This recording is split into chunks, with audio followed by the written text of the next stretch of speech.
עכשיו נשאר רק להדביק, לשים פריימר וצבע.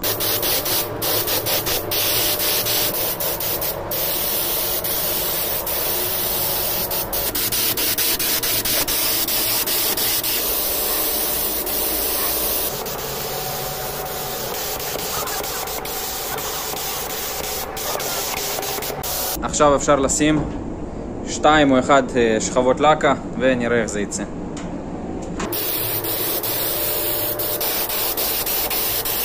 אז זהו, ככה נראה התא מנוע אחרי 2 שכבות לקה, צבע, הכל.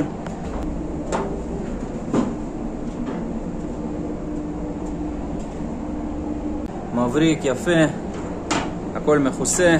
עכשיו רק נשאר לעשות את שאר האוטו.